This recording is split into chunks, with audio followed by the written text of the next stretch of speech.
Hi there. It gives me immense pleasure, rather joy, bliss. I feel so ecstatic because of your kind support and love at all times to make this book reading series such an interesting one, such an informative and insightful one. Yeah.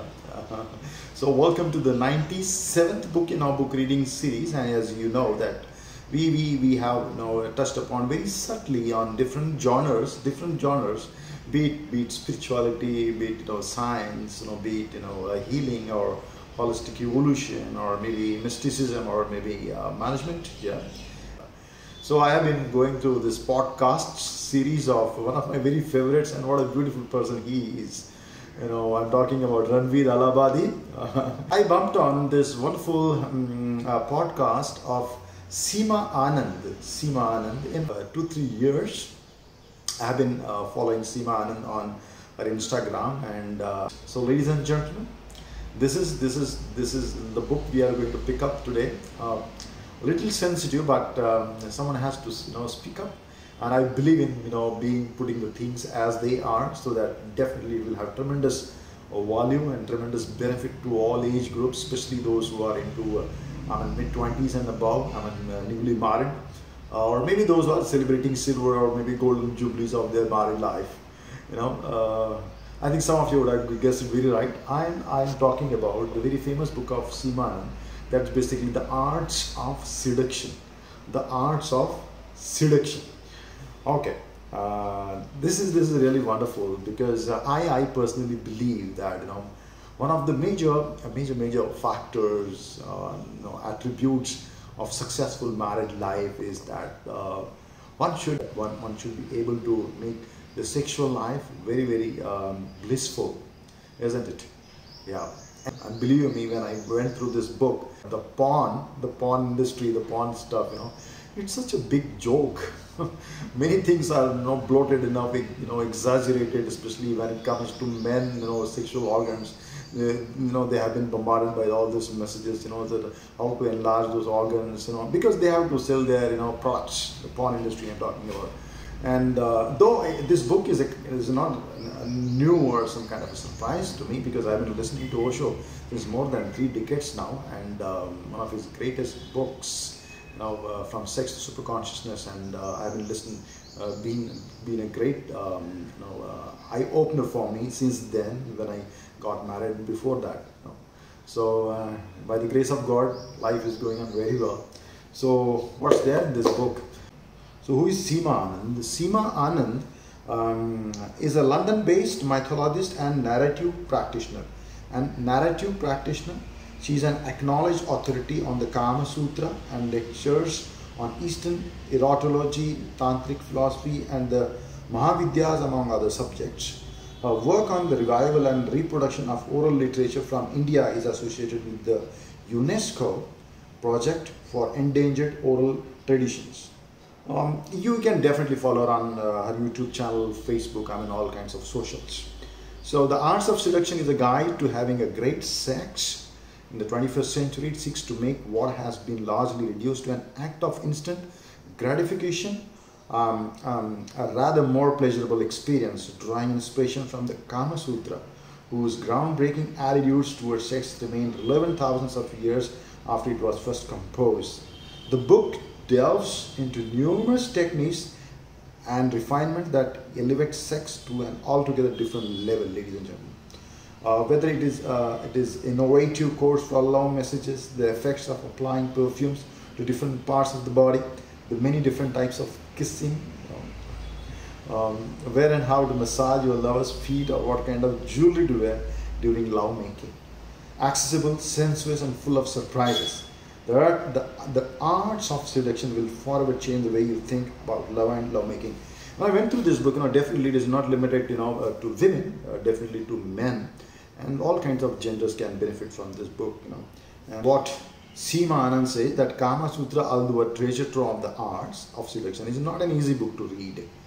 With its obscure references, obsolete materials, and impossibly archaic language, I have shared the information I want to disseminate into short, self-contained chapters, so that readers can dip in, and depending on what interests them at different times. So why did the Indian treatise value the arts of seduction so much more over the actual act of sex.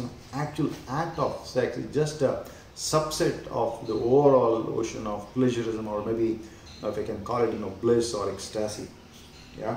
So long as lips shall kiss and eyes shall see, so long lives this, and this gives life to thee. Kama Sutra. So the chapters. So the art of perfuming. Personally, I really like this. Lovers quarrels. Quarrels should be there, no? As you see, the lovers. Secret language of lovers. Now this is very important, and this personally I really loved it. This is actually my style, my nature of being very romantic. And it's the moment when you meet person, maybe during dating or maybe when you're on a date, the moment you meet the person, it begins, a kind of a foreplay, you can ask me.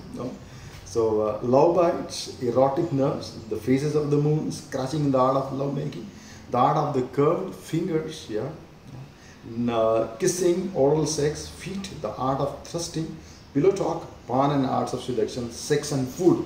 Now this is very important, sex and food, because fitness is very important. It's all about testosterone and secretion of dopamine and serotonin. Maybe in the beginning,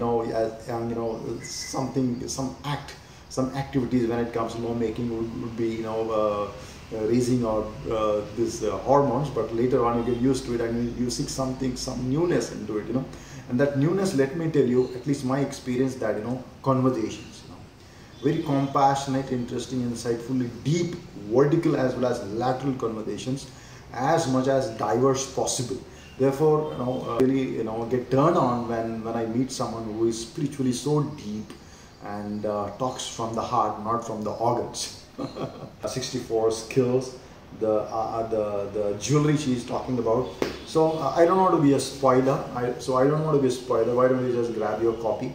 And let me tell you, this is kind of a manual. This is kind of such a scientific manual, to make your life, your married life, so healthy, so happy, so harmonious. Because we do exist, and sexual energy is in fact very divine, and the highest form of energy is in fact, it's a creative energy. When it moves down, we all know that it results into progeny. When it becomes toxic, it becomes perversion, and the same energy, when it rises above, it becomes creativity and kind of compassion and rest of the things. So it's basically how to strike the balance as the situation comes, as the time comes, as you have to play your roles. You need to utilize that energy accordingly. So one more thing, at the end of every chapter, Seema Anand, giving her own advice, piece of advice. It's mentioned advice, and that's very, very interesting, very useful. So ladies and gentlemen, please take this book in a very, very positive sense, so that the only intent and the objective is basically to make our lives much better. If you have been on a scale of 10 when it comes to married life, 14, 3 or 4, maybe you can elevate and get into 8, 9, 10. If you ask me to sum up, this is basically my way is respect, respect and respect. Yeah, you be a great giver and respect the decision, give time. Giving time is a great respect. Go slow, be subtle, be soulful. So Seema Anand has painted Kama Sutra in such a smart, succinct and soulful way. And this book is a kind of myth busting phenomena. And if you have several myths, maybe people in 40s and 50s when I discuss, still they carry a lot of myths, and they have different opinions, and many times they feel very guilty. Sometimes when it comes to the ED, the erectile dysfunction, or sets of exercises, workouts basically, like pelvic movements, and it's all about getting the oxygenated blood supply over there, and you can bounce back. Make the best of it. Yeah, don't look at it as something derogatory, faux pas, and something which is not for your age. In fact, science also supports it. So let's go explore and co-evolve with Seema Anand and make our married life really happy and really harmonious. Thank you very much. Bye-bye.